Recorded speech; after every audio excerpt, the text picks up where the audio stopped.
நிலையாமையை உணர்த்தும் கீதங்கள். சங்கீதம் 38. நாவினால் பாவம் செய்யாதவாறு என் போக்கை கவனித்துக் கொள்வேன். தீயவன் என் எதிரில் இருக்கும் வரையில் என் வாய்க்கு கடிவாளம் இடுவேன் என்றேன்.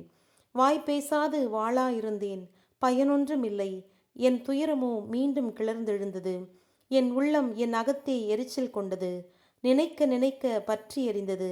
அப்போது என் நா பேசியதாவது: ஆண்டவரே, என் வாழ்வின் முடிவையும் என் வாழ்நாளின் எண்ணிக்கையையும் எனக்கு தெரிவியும். எவ்வளவு நிலையற்றது என் வாழ்வு, இதை அறிவேனாக. இதோ என் வாழ்நாள் இரண்டொரு கை முழம் போல இருக்கச் செய்தீர். முன்னே என் வாழ்க்கை ஒன்றுமே இல்லை.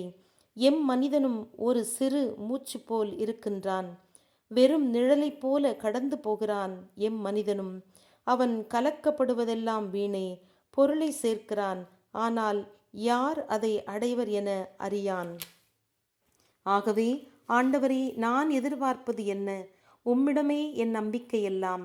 என் தீவினைகள் அனைத்து நின்றும் என்னை விடுவித்தருளும். மூடரின் நிந்தைக்கு என்னை ஆளாக்காதேயும். பேசாமல் இருந்தேன், வாய் திறக்கவில்லை. ஏனெனில் எனக்கு நிகழ்ந்ததெல்லாம் உம்மாலேயே. நீர் எனக்கு அனுப்பிய வாதையை என்னிடமிருந்து அகற்றிவிடும்.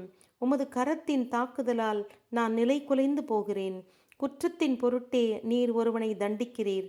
அவன் விரும்பும் பொருளையெல்லாம் பூச்சி அரிப்பது போல அழித்து விடுகிறீர். மனிதன் ஒரு சிறு மூச்சே அன்றோ? ஆண்டவரே, என் மன்றாட்டை கேட்டருளும். என் கூக்குரலுக்கு செவிசாய்த்தருளும். என் கண்ணீருக்கு பாராமுகமாயிராதேயும். முன்னிலையில் நான் அந்நியனாயுள்ளேன். என் முன்னோர் அனைவர் போல நானும் வழிபோக்கனே. நான் போய்விடும் முன்பே, உலகிலிருந்து மறையும் முன்பே, கோபப் பார்வையை என்னிடமிருந்து திருப்பி நான் அமைதியிலேயே உயிர் வாழச் செய்யும். ஆமென்.